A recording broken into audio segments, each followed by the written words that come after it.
In this video, we're spending 4 days in Rocky Mountain National Park in the fall. We'll see stunning fall foliage and hear bugling elk. We'll explore the gateway towns of Estes Park and Grand Lake, Colorado, and experience the best hikes and drives in the national park.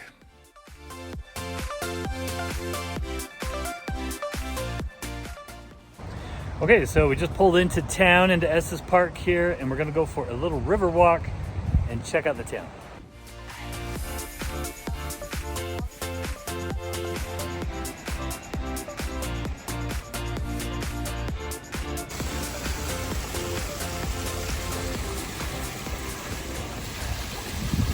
Okay, this here is a women's monument that they put in a couple years ago to honor some of the women who have played a role in the history of Estes Park. That for the Estes, for the Stanley Hotel. She's got her crystal ball. Oh, there goes the trolley. Okay, town is a little dead tonight. It's fall, so it's a Monday night around 7 p.m. A lot of the stores are closed, but the restaurants are going strong, and it smells so good. I wish smells could come through on these videos because Matt and I are pretty hungry, and everything smells good. We're ready to go eat now. So this is the Fall River running through town here. This is a little water wheel at Trajan Park. And Cheryl is trying to follow our little walking tour. Is it going okay? Yeah, it's going good. I like it. Yeah? Yeah. Okay, this is Penelope's, and we ate here last time, and their burgers were awesome and huge and fun. Well, it's kind of a bummer that things are closed, but it is fun to see the town lit up a little bit at night. It's cool. One of my favorites on here is the Christmas shop. All the fun stuff. Closed right now, but pretty cool little spot. Oh baby, look at these cones. We haven't eaten yet, and we're walking by all these treat spots, and now I'm dying to get one. Yeah, we just hit the smell of the night, the caramel corn. All right, kettle corn 15, $10. Does it smell that good, Cheryl? We gotta try it. Seriously? $10 for that? They were out of caramel corn? They're out of their best flavor, but we're here for 4 days, so we're gonna be back. Okay, we found this cute little spot here to eat at, Claire's Restaurant. All right, so we've sit down here at Claire's Restaurant, which looks amazing. We have the Santa Fe salad, yummy, and we have ooh, yummy meatloaf. This is their specialty, so I can't wait to dig in. It's like their elk meatloaf. Yeah. What do you think? Okay, so this is bacon wrapped elk meatloaf. Their specialty, and it is really good. So there's the meatloaf and the mashed potatoes. Yummy, yummy, yummy. Okay, and then All right. the Santa Fe salad. So it's got beans, avocado, these little pepitos, fire roasted corn. It's really good. Yeah. It's a pretty cool little environment out here. It's nice. Yeah. On day 2, we're going to do some hiking and a historic scenic drive in Rocky Mountain National Park. We'll end the day by seeing a frozen dead guy. Yes, you heard me right. Okay, we're on our way to do a hike this morning in Rocky Mountain National Park, but we've stopped at this really cool little church on a rock here. This is called the Chapel on the Rock, and it is a functioning Catholic chapel. They hold mass every weekend, as well as guided hikes into the foothills, including a Stations of the Cross hike. They also host weddings and have a coffee shop if you just want to hang out a little bit. It was founded in the 1930s by a man who said, "Upon this rock will I build my church." And Pope John Paul II prayed here in 1993. It's visited by a lot of photographers today because it's just so darn picturesque. Ready to do a morning hike? Oh, I'm ready. I am so excited. We're here in the fall, September 24th. We've got the aspens, they're turning yellow. I cannot say enough good things about how good this park smells. I've been smelling pine trees all day. You can hear the river. It's just kind of one of those moments where you're just in awe of how amazing nature is. I know, this is already crazy gorgeous. There are several interconnected trails in this area. One path goes along North St. Vrain Creek and leads to a few cascades and waterfalls.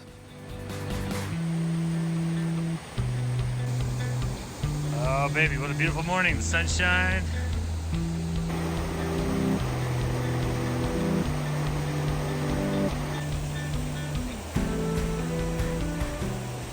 scenes like this remind me so much of growing up. My dad used to take me to the mountains and seeing the sunshine, the river, the forest, the aspens. Pretty special for me.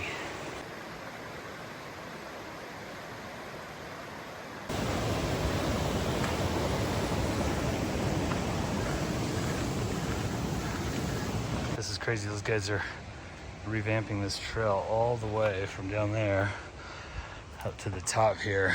A grueling process, no machinery, just hard work. These incredible leaves, colors, baby. River, that's the Rockies right there.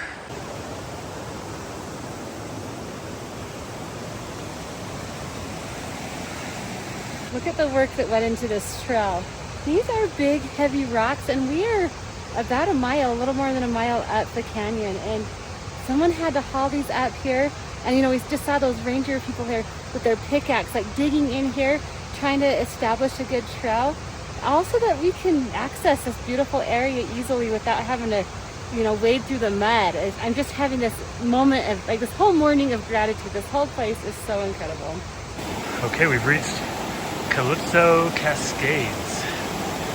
Oh wow, that's great. I love how these trees are growing from the rock here. And the cascades here, very cool. A little bit of a hill to get up here. There's some major yellow going on here.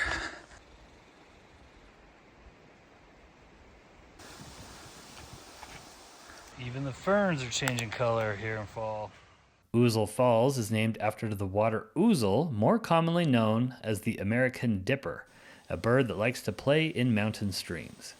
We did not see an ouzel here, but we were visited by another great mountain bird, a Steller's jay. Okay, we got a cool Steller's jay here. I like those guys. Okay, well, it's been a beautiful morning here. Holy cow, this has just been the best morning of hiking. Okay, we pulled off the side of the road here so that we can get a view of Long's Peak. Look at the sheer face on that. That is amazing. This is the only 14er in the park, so it's over 14,000 feet, and a very famous one for people to climb. We are now at a drive-through gas station, Which a local has told us is the best place in Estes Park to get a burger. Yeah, so we're trying fresh burger. This gas station's unbelievable because they have breakfast, like pancakes that they serve at the drive-thru, which Yes, is, it's a I don't even know how you do that. Where to Sinclair? It's Sinclair gas station. And then they have burritos, and then they have something called fresh burger here. So this looks awesome. We'll come back to the burger in just a minute. When Rocky Mountain was first made a national park, it was important for the Park Service to get visitors access to the top of the mountains. Roads were necessary to make the park more accessible. So they built a road along the Fall River leading up a valley to the mountaintop. They called it the Fall River Road, and it took them 7 years to build it. It took so long because it's covered in snow 8 to 9 months out of the year. It's a narrow one-way dirt road that climbs the mountainside and offers some fabulous views of towering cascades, meadows, lakes, and possibly wildlife. Originally, it was a two-way road, and rangers were stationed at the switchbacks to help terrified tourists navigate their multi-point turns just to get up the road. Older vehicles didn't have fuel pumps, so some people drove up the road backwards. The road is a nightmare to plow each spring. My favorite story about the Fall River Road is how they used to plant dynamite on the road before the winter snowfall, then light it in the spring to blast the snow off the road. The park felt the road was too dangerous and built the Trail Ridge Road to replace it almost immediately after the Fall River Road was opened. But the locals loved it and lobbied to save the Fall River Road a couple of times. It is now called the Old Fall River Road.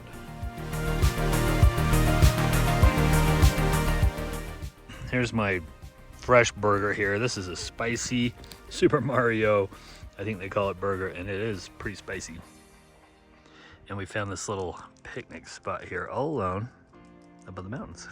We're at the world's most perfect picnic spot. September 24th. We are driving up the Old Fall River Road right now, and guess what I just saw? Snow. Yeah, so there's already snow up here, and I guess they closed the road down a couple days ago, this and the Trail Ridge Road, because there was snow. Now, since it quickly melted, they reopened it back up. Okay, this is our second time driving the Fall River Road. Any different opinions? Yeah, okay. So we've experienced the very beginning of the season. Last time we drove this, we were here the very first day it was open, and the road was pretty smooth, and it was pretty exciting because you could see all the locals were here just driving it for the first time of the year. Now it's September 24th, and this road is banged up. Really, really bumpy because it is the end of the season, and I think they even closed it a couple of days ago because of snow on the road. I feel like this road could close any day now. As soon as they get a good snowstorm, it'll be over. Okay, we're just getting up above the tree line now, and we're not too far away from the top up there, Alpine Pass. Road been a little scary? Oh yes, it's been way scarier than last time we went on it. I think I'm getting older. In 1 year.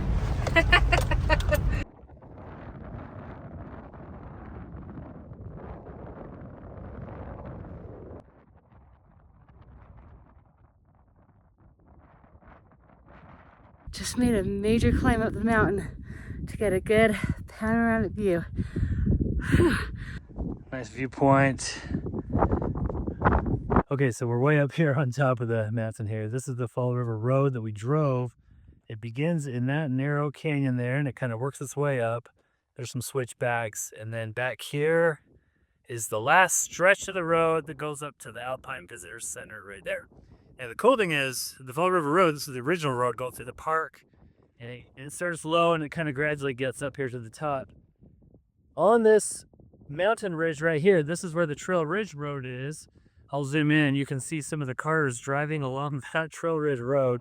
From the top of the ridge there, we could see some elk below, and it's a cool ridge because a lot of people don't really think to climb up there. Then we drove the rest of the Fall River Road, which meets up with the Alpine Visitor Center at the top of the park. This is the highest visitor center in the National Park Service. You can see they even have a sign for the old Fall River Road to teach you about it, and a good little overlook of the valley. Cheryl and I grabbed a little bite to eat and sat in the cafe at the visitor center with some really great views in the valley. From there, you can climb a more popular trail up these steps to another little overlook.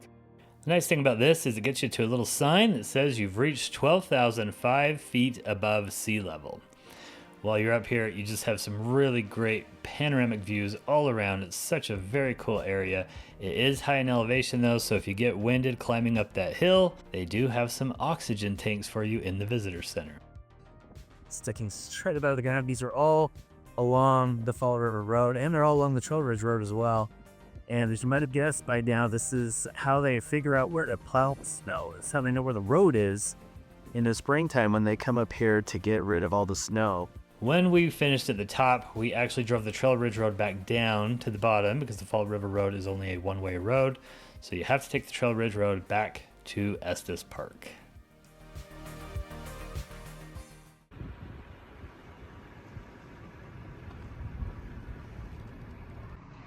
All right, so we're sitting in our vehicle here, watching elk across the field here. They're bugling. I almost saw two guys get in a fight while he chased off another guy over there. Seen anything, girl?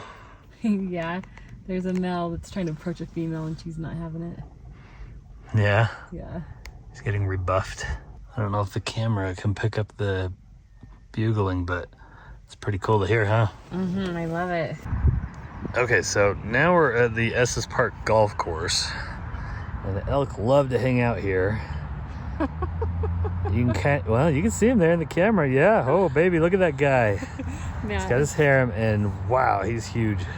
What? do you think if you were golfing at this golf course right now and you hit the ball that way, if you'd have to hit the ball as it lied, was right in front of the elk? Okay, now he's chasing one of the females there. Oh man, this is great. Go get her, dude.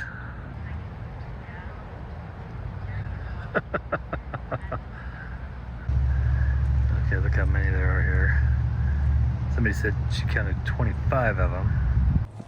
Okay, so we're out walking on a walking path here in the middle of Estes Park. There's a golf course on one side, Lake Estes on the other. You can hear them on both sides. It's really quite spectacular. Okay, found some more of them over here. There's a second group.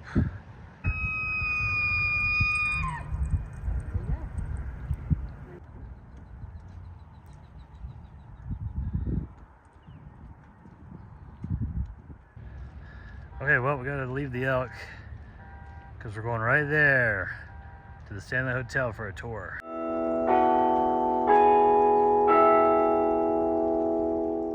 We are now at the famous Stanley Hotel here in Estes Park, and one of the really popular things to do here is to do a haunted tour. So this is one of the most famous haunted hotels out there.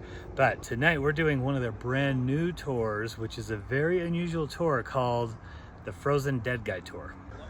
From the Stanley here, you have some pretty good views of the mountains out there in the park. So the Stanley Hotel is a fixture in town with a lot of really interesting and random history. It was built by Freeland Stanley, who moved to Colorado in the early 1900s to improve his health. He had the money to build a fancy hotel because he and his brother owned a car company that built steam-powered vehicles called Stanley Steamers. He even drove one of these steamers up the Fall River Road. Stanley and his wife, Flora, were influential people in the community, and she has a statue on Elkhorn Avenue that we saw earlier. The hotel became famous when Stephen King spent a night here in the 1970s and got the inspiration for his book, The Shining. Since then, the hotel has leaned into the hauntings. Their newest tour, The Frozen Dead Guy, fits nicely into the Stanley Hotel. The story is bizarre. In 1989, a man named Brito Morstol died in Norway. His grandson lived in Nederland, Colorado, which is close to Estes Park. He decided to bring his deceased grandfather to Colorado and cryonically preserve him on dry ice, unbeknownst to his neighbors. But when the grandson was deported, the town discovered frozen Grandpa Brito. That's when the town decided to adopt Grandpa Brito and continued to put ice on him for over 20 years. They even created a winter celebration in his honor called Frozen Dead Guy Days. Frozen Dead Guy Days became so popular over time that it outgrew the small town of Nederland. So a few years ago, the Stanley Hotel offered to host Frozen Dead Guy Days and open the first ever museum dedicated to cryogenics, with the centerpiece of the museum being the Frozen Dead Guy himself, located in this tube. Okay, we're sitting on the porch of the Stanley Hotel here. We just finished our Frozen Dead Guy tour. That was different. That was Weird. So it wasn't just a story of the Frozen Dead Guy, but the story of the cryonics. Not cryogenics. They're different. Yes. Cryogenic is just freezing things. Cryonics is with the intention of bringing it back to life. Yeah, so, wow. That was... like, I can't even wrap my mind around this. Actually, this is very strange. I was both relieved and disappointed that we didn't get to see Grandpa Brito. Yeah, it's just in a can. Yeah, it's like a big, we got to learn the proper name, but the big cryogenic tube. But there's no glass. You can't see the Frozen Dead Guy. But this is a thing. And what is crazy to me is like they do the Frozen Dead Guy Days. Like this is a celebration. You know, Matt and I have been to some weird museums in our time, but this was probably the weirdest. Okay, one of the things we learned on the tour is that there's like a company that freezes people, and they're in Arizona, Alcor. And they freeze people, and they would not tell us how many people they have frozen in their like facilities or whatever in Arizona, but they did say it costs $200,000 to cryonically freeze somebody, to do the whole body, and $120,000 for just the head only. So like if you're a bargain shopper, there is a discount. Like you want to just do the head. And I think Ted Williams' head is frozen. I think Ted Williams is just the head. Yeah. Sorry, kids. No inheritance for you. And Kaya going to be freezing my eye. But I think that this is what a horror movie is made at. Like, could you imagine the premise? Like, they all come back to life and there's like cryonic heads and bodies come going around when something goes terribly wrong at the facility. I like that. Oh, that's good. That's better than zombies. Yeah. We got frozen dead guys all over. Okay, day 3. This is our hotel here. It's in a pretty cool spot right by the mountains, and it's also right next to downtown. So we can just walk over to Estes here and get some hot chocolate and a muffin or something this morning. Today, we're going to go hiking in Rocky Mountain National Park. So we did the river walk the other night. We saw this coffee shop here, but we thought we'd run down and get some hot chocolate here in the morning and some little snacks. And what's cool is that they have sandwiches that they'll make for you that you can pack for hiking. And a little breakfast scone here. This is a blueberry maple scone. It's pretty good. And we're just sitting right here by the river. All right, while we're here, that big elk came walking by. Oh man. All right, so we got a big elk crossing the river right by us while we're eating here next to the river. That's insane. We're in this morning and we got more elk sightings here. Just driving around town. Look, there's another one walking over.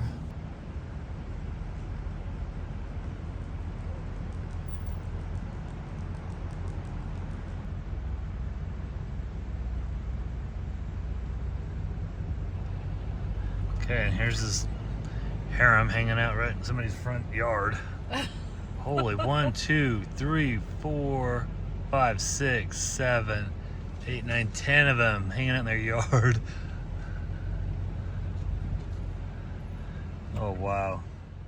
Okay, now let's get back into the national park to go for a hike.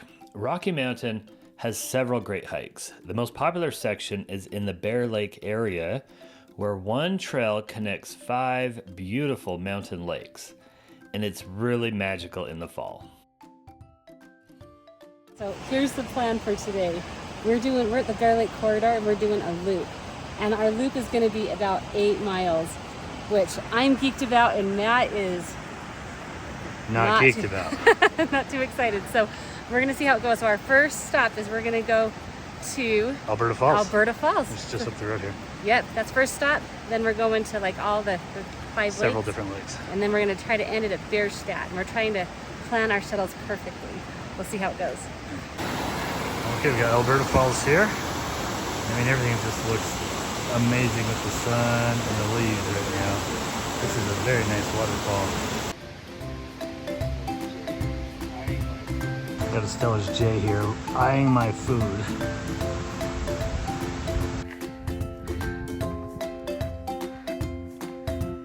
Okay, we came to a pretty cool opening here. Ooh, some really great views of the peaks here. Headed up into that canyon right there. It's so pretty. That's fantastic. I think we chose right. Yeah, the fall makes it all worth it.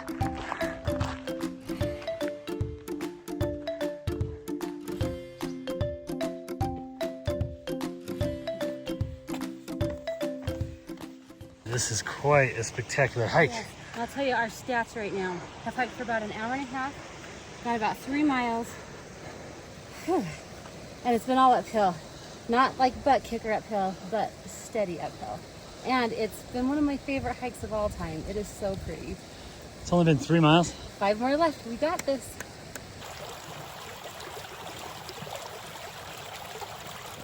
Okay, so for this final stretch here to the lake, gotta go through some boulders here, kind of scramble over. There's no real trail, at least that I can tell. When we finally made it to the lake, it was just super peaceful. Hardly anybody was there, and we just took it in for a while.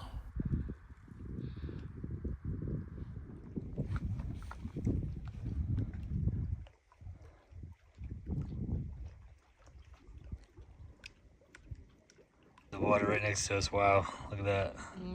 That's a shot.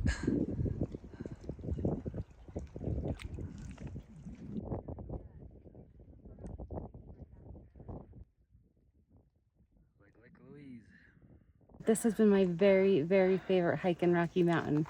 And what I loved about it was that these other lakes on the 5 lakes, they get pretty overrun. There's lots and lots of people on them. But this was pretty private. There were a few people there, but it was so peaceful. You could hear the water knocking into the rocks. You could see snow on the mountains. We could see fish in the lake. And then we're just here in the fall with the sky being so blue. And we've got the green evergreens and the emerald color, so pretty.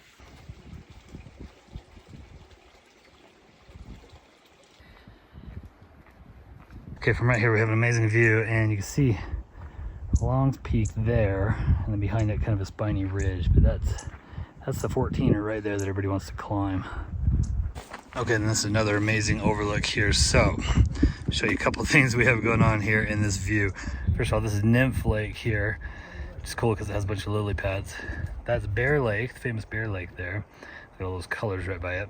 Over here is a parking lot there, and out there is Sprague Lake with Estes Park in the distance there. So quite an amazing view, and even better here in the fall with those colors. Take one wrong step here, gonna be sliding for a while. Streams and meadows at the base of the mountains.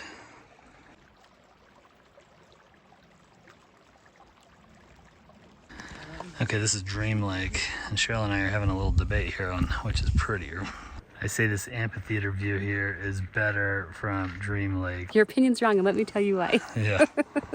Okay, I understand what you're saying with the amphitheater, how pretty that is, but I don't normally look up. Like, I liked that we were kind of a little bit above the lake, and then I think the color was a much prettier color, and it was just peaceful and quiet, and there wasn't all these snags in the lake. I think the takeaway is that no matter which lake you choose, you're gonna like what you see. And that Cheryl's opinion is wrong. Okay, this is Nymph Lake, and what we love about this is the lilies all throughout the lake. This is really cool. And then also we love that peak up there. That's Howlett Peak, that just sheer ledge.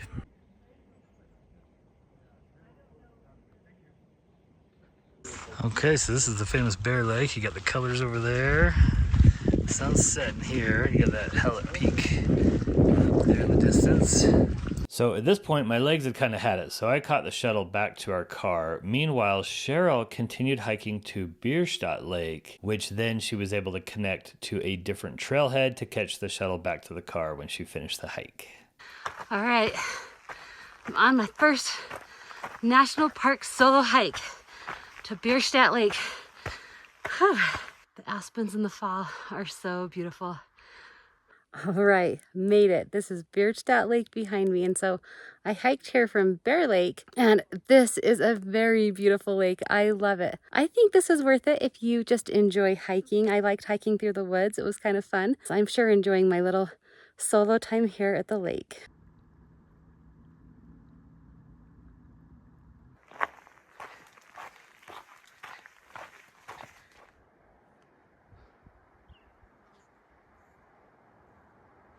Okay, this is the parking ride here. So when you enter the Bear Lake area, you park here, catch the shuttle. That'll take you down to Bear Lake.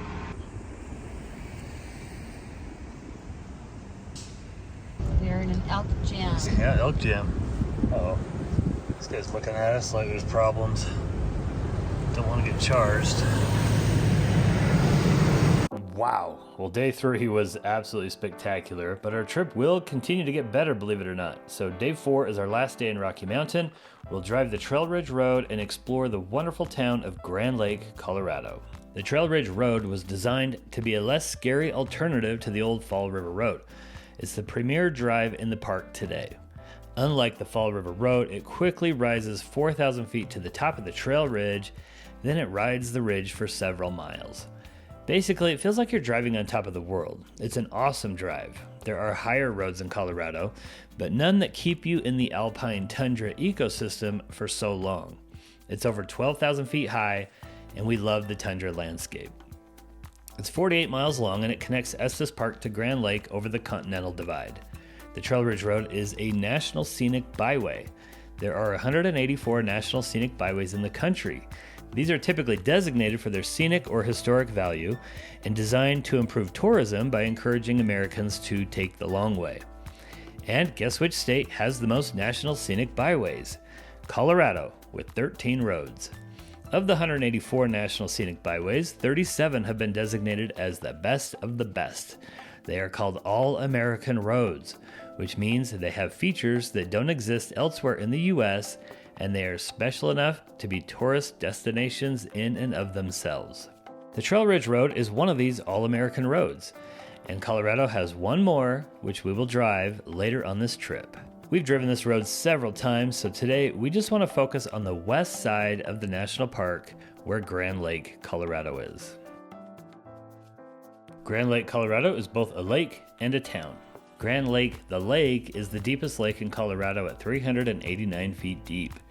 Grand Lake, the town, is full of rustic cabins and has beautiful views of the lake with Mount Baldy behind it. It's a place where Coloradans go for winter and summer recreation. It's also a patriotic town known for having a huge 4th of July fireworks celebration over the lake and Constitution Week in September to honor the United States Constitution. A local told me it's one of the few resort towns in Colorado that hasn't been overtaken by a ski resort yet.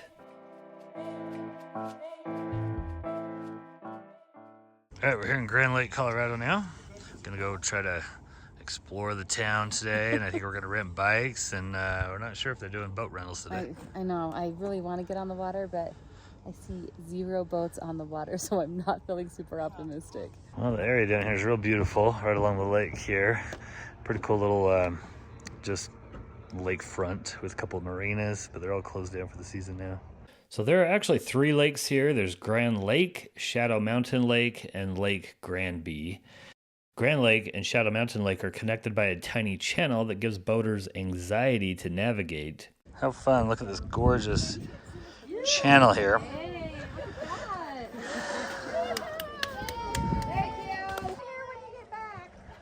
And look at this beautiful channel they get to drive through with all these cabins.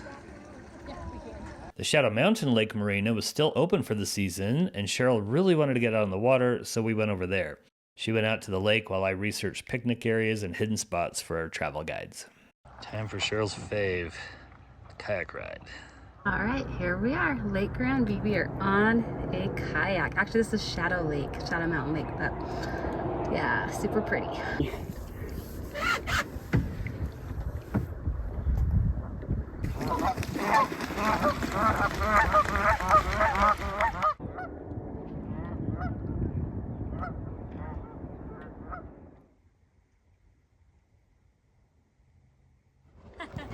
Uh-oh, you're gonna film me falling out of the kayak? All right, girlie, how was it? So nice, I loved it. It was really peaceful. The lake is actually not very deep. I would say it's probably only 4 or 5 feet deep. There's a lot of geese over there. You get to go around some islands. It's real peaceful. The aspen trees are a pretty color. 1 hour was just perfect. All right, well, we're just down here exploring around Grand Lake, trying to find little hidden gems. This is Point Park, which is a great picnic spot on the lake. Has some incredible views. All right, so Grand Lake was hit with a major fire in 2020, second largest fire in Colorado's history. And you can see all along the mountainside here, all the charred trees as the fire worked its way this way. And then look at this, like right there, Grand Lake is right there, and you can see the fire pretty much stopped right there. So luckily the town was spared. The fire ended up jumping over those mountains and going towards Estes Park, and they were saved by a blizzard. A snowstorm saved Estes Park, so a really crazy event. You'll see a lot of dead trees over on this side of the park. I was just kind of scoping out the boardwalk here. This is the big thing in Grand Lake, is to walk along the boardwalk, restaurants and gift shops. We like this one is the Quacker gift shop with the big old rubber ducky.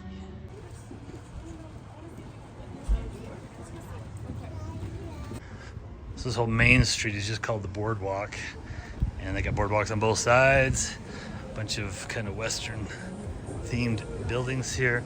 This is Log Cabin Central, man. The whole town is log cabins. So we can get it all out, and there's a spot we can put it. Got a beautiful park in the middle of town here. Just a lot of kind of hangout area, just a happening place here. This is really cool. Okay, this cool little restaurant here has outdoor seating right next to this beautiful river rapids here. Grand Lake Lodge is over 100 years old, and it sits up above Grand Lake, providing some really beautiful views down onto the town and to the lake. It was spared, fortunately, and barely by that 2020 fire. Inside is a beautiful log interior lobby with a fireplace that you can sit by if it's cold outside. There's a couple of places to eat here as well. Cheryl and I actually stayed the night here at Grand Lake Lodge, and it was our favorite place that we've ever stayed in Colorado. Okay, they got a gorgeous pool here overlooking the lake. Wow. And then I guess this is a big fire pit. They do a big fire every night. We just come and hang out. And oh my gosh, look at these colors and the lake and the views of the mountains. Wow. All right, we are gonna go explore Grand Lake on our e-bikes. We love to get e-bikes wherever we go because it helps us explore the town, but like still be out in nature. It's awesome. All right, we're off here biking through kind of a resort area in the mountains. And just look at these leaves. Wow, that's fun. Okay, I've realized Grand Lake is like the log cabin capital of the world here. This is so interesting because you can tell that this used to be one of the entrance signs for Rocky Mountain National Park. But in 2020, the East Troublesome Fire happened. Now, at first I thought, troublesome, that's actually named after an area, not calling the fire troublesome, because this was actually the second biggest fire in Colorado's history. And this fire burnt so much of the west part of the park. As we drive through Grand Lake, you can just see acres and acres and acres of burnt trees. But you know, it's 2024, it's 4 years later, and you can already see the forest coming back a little bit. You can see these little tiny aspens are one of the first trees to come back. You know, later on we'll get some pines going too. But as we've been driving on our e-bikes through this area, it's been really kind of sad to see the destruction of the fire, but also pretty interesting to see what a forest looks like 4 years in recovery after a fire. Okay, I want to know what you think about the fat bike tire experience. Oh, I love the fat bikes. Okay. And in fact, while I was riding, I thought, if we buy e-bikes someday, I want the fat tires. They're so much more stable, and you know, they take out a lot of the bumps and stuff. And so, you know, on a normal bike, they require more effort, but with the e-bike, it does the work for you. So the fat tires are awesome. All right, so we've parked our bikes and hiked a little ways here to Adams Falls. This is actually inside Rocky Mountain National Park. Really cool gorge here with the waterfall.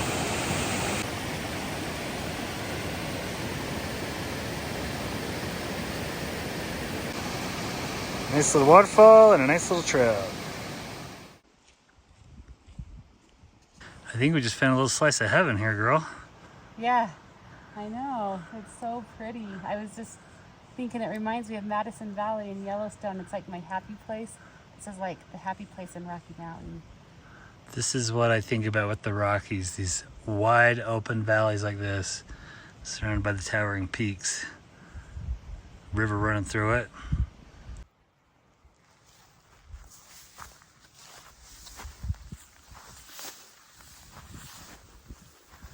I feel like I found the perfect quintessential view of Rocky Mountain National Park and the Rocky Mountains as a whole.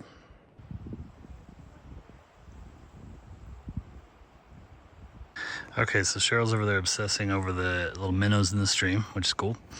And I have decided to break this shot down for you here. So this is one of my favorite shots of the Rockies of all time. And I think it's because we have kind of a grassy meadow floor, and the grass is changing colors right now, a little orange. We've got a stream running through it. We've got a little canopy here of pines, but they're not blocking the view. They're just accentuating the mountains here. Then we have the picture frame mountains with the peaks on both sides kind of coming down to the valley with the peak in the middle. And you know, it's just this wide open valley that's perfect Western image.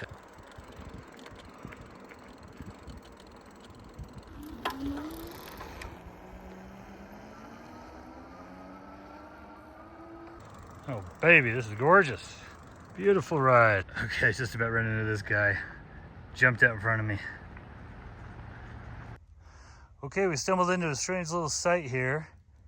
This is the Grand Lake Graveyard, and it is inside the national park. So the sign said it's administered by the town with a permit from the park. How bizarre is it? Okay, we're at the Sagebrush Barbecue, and look at this meat sampler platter here. All right, I want to talk about mine. Okay, so we've been in Rocky Mountain for 4 days now, and every restaurant we go to, they tell us we need to try the trout, their favorite dish, and I haven't had a chance to eat it yet. So today at the Sagebrush, I ordered trout, but while we were walking by earlier today, their onion rings looked amazing, so I ordered a very weird dinner. I got trout, onion wings, broccoli, and cornbread. Oh, compliments my meat platter. Okay, so they've got some outdoor dining here, and down the street, like a Christmas tree just at the end of the road. That's pretty awesome. We spent the rest of the night at the Grand Lake Lodge, hanging out by the fireplace. Okay, I hope you enjoyed this journey through Rocky Mountain National Park. If you're planning a trip to Rocky, click this video, and if you want to see the full 10-day Colorado road trip that we did, I'll post that video here when it's ready. Thanks for watching.